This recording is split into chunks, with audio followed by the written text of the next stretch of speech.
বিভিন্ন মুসলমানরা কিন্তু গাজার পক্ষে, গাজার মুসলমানদের পক্ষে তারা স্লোগান দিচ্ছে, কাজ করছে, তারা রং মার্চ করছে। আমি ডক্টর ইউনূস সাহেবকে বলতে চাই, আপনি ব্যবস্থা গ্রহণ করুন, আপনি ব্যবস্থা নিন, বাংলাদেশের মুসলমানদেরকে রং মার্চ করার মতন সুযোগ করে দিন। এই বাংলাদেশ থেকে কমপক্ষে 50 লক্ষ মুজাহিদ যাবে গাজা ইনশাআল্লাহ।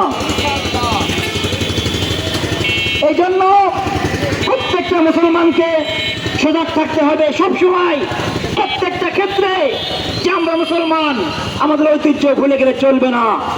এই আকাশ জমিন সমস্ত কিছু আল্লাহ তাআলার, আর আল্লাহ তাআলার মনোনীত ধর্ম হলো ইসলাম, আর আমরা সেই ইসলাম ধর্মের অনুসারী। এই জন্য মুসলমানরা সারা বিশ্বের যে কোনো জায়গায় আঘাত পাবে, ব্যথিত হবে, ঠিক মুহাম্মদ সাল্লাল্লাহু আলাইহি সাল্লামের কথা অনুযায়ী আমরা সকলে ব্যথিত হব। শুধু ব্যথিত হয়ে শেষ হয়ে গেলে চলবে না, খুশি থাকলে চলবে না। আমাদের যেখানে যার স্থান থেকে প্রতিবাদ করতে হবে, আমাদের যতটুকু সম্ভব ততটুকুই আমাদেরকে প্রতিবাদ করতে হবে।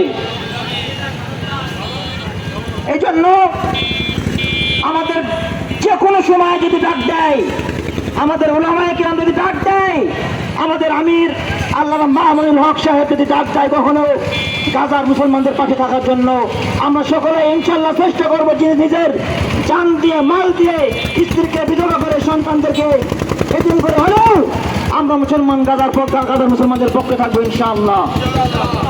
আমাদের আমির আল্লামা মামুনুল হক সাহেব এমন একজন নেতা, তিনি কখনো কারো রক্তচক্ষে ভয় পান না।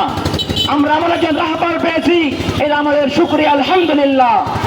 একজন যদি কখনো ডাক দেয়, শুধু মামুনুল হক সাহেবই নয়, যদি ইসলামের জন্য যদি কোনো রাহবার আমাদেরকে ডাক দেয় গাজার মুসলমানদের পক্ষে থাকার জন্য, আমরা প্রত্যেকটা মানুষ, প্রত্যেকটা মুসলমান যার স্থান থেকে গাজার মুসলমানদের পক্ষে থাকবো ইনশাআল্লাহ।